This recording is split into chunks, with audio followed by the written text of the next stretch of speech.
Hello, this is teddygaming and welcome back to another very important and special video on my channel, because today we're going to be interviewing Marc Thompson, the person who has voiced multiple TMNT characters on the TMNT 2003 show, such as he has voiced Casey Jones, Now that's what I call crashing a party. Serling, The name is Serling. and countless others. So, yeah. Hey, how are you? Fine, thank you. So the first question is, did you watch the previous version of the Turtles? Yes. Yeah, because the only previous one before ours was the 80s. Is that right? Yes, and the movie. And the movie. Yes. Okay, so yeah, I was a fan of both of those. There's just been so many since then that I lose track now. But but I was a big fan of the original cartoon and the movies as well. And it was a big deal for me to audition for this, and I was really psyched when I got it. How did you find about the TV show? Oh, so I did a lot of animation work at a company called 4Kids Entertainment, and they did Pokemon and Yu-Gi-Oh! And a bunch of other shows. And I got cast in Pokemon and Yu-Gi-Oh! And then when auditions came, I happened to be on the list of actors that they were they had gotten to know from some of the other cartoons. So I was lucky enough to kind of get an audition that way. And it was really cool. What was the auditioning process like? Oh, wow. It's been a while ago. I think they just had us read sides, and we kind of just read the different characters. And I think they were trying to stay pretty close to what had come before. So there were some easy reference points to kind of look at.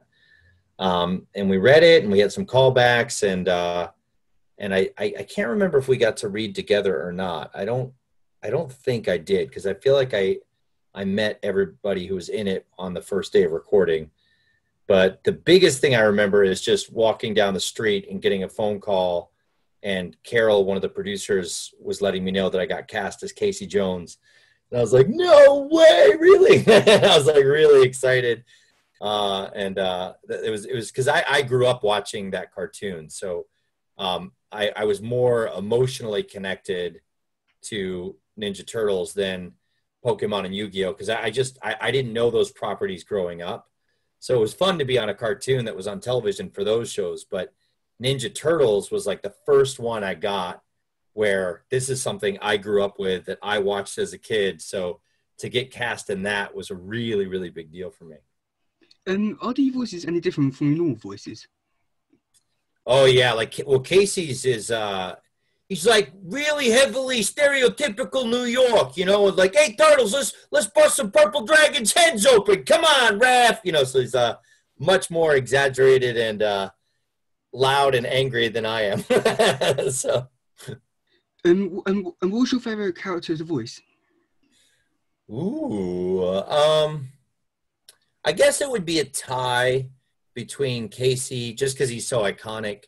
And then I think I did this like dragon demon voice. I think his name was Drako or something. Yes, my lord. He had like a very scratchy voice, and it was very fun to do. And like it just sounded very otherworldly and kind of evil relish, and so that was a fun one to do. It hurt after a while, but I'd say it's a tie between Casey and Drako.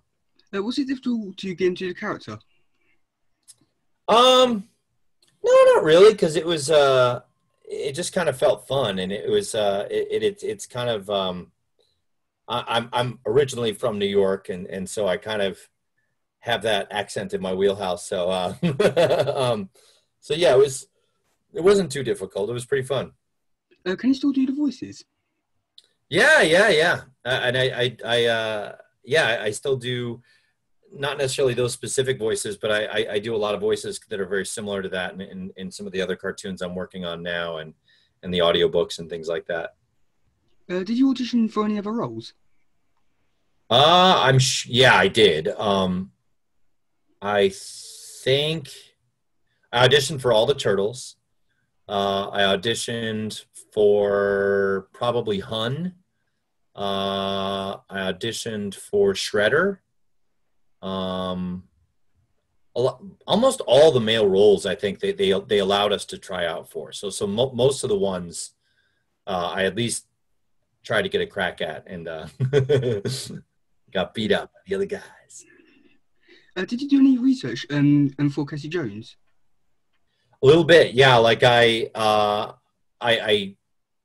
tried to watch some of the old episodes, and then they what they told us going into the auditions was that our version was trying to be more closer in tone to what the comic book was.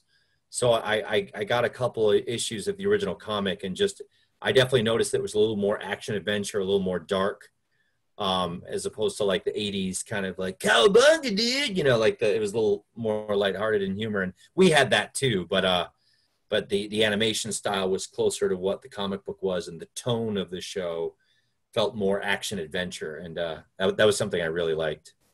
And what's the transition like from regularly voicing Casey Jones in the first 5 seasons to serling in Fast Forward? Oh yeah, that was quite a big transition, and a completely different character, and fun in its own right. Like it was fun to kind of be the stuffy butler robot, and it was fun. How do you feel when you was able to voice Casey Jones again more frequently when he came back for Back to the Sewers?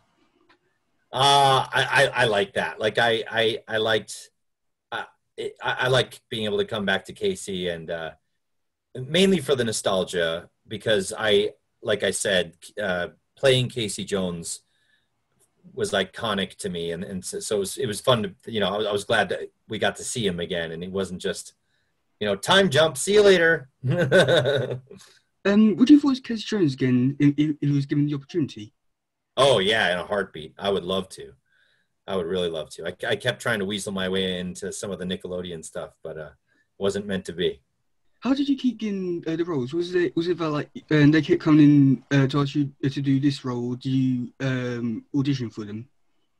It was a combination of both. I think there were some roles that they wanted to audition and just kind of hear a lot of different options for, and then some roles it was like, hey, we need somebody who in this episode is, you know, playing this, you know, and we think you're just, we've heard you do a lot of stuff and we think you might be right for this one.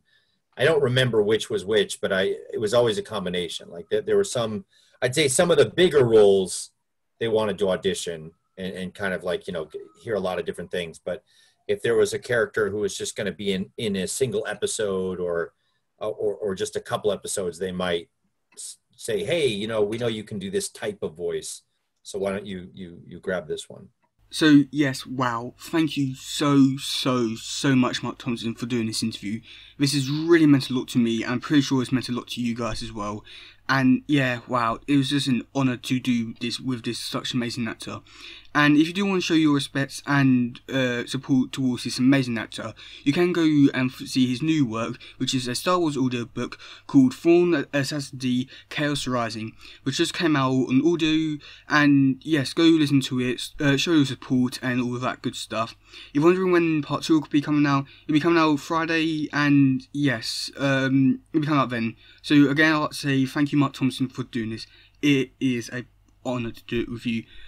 Wow, thank you. Adios, loser!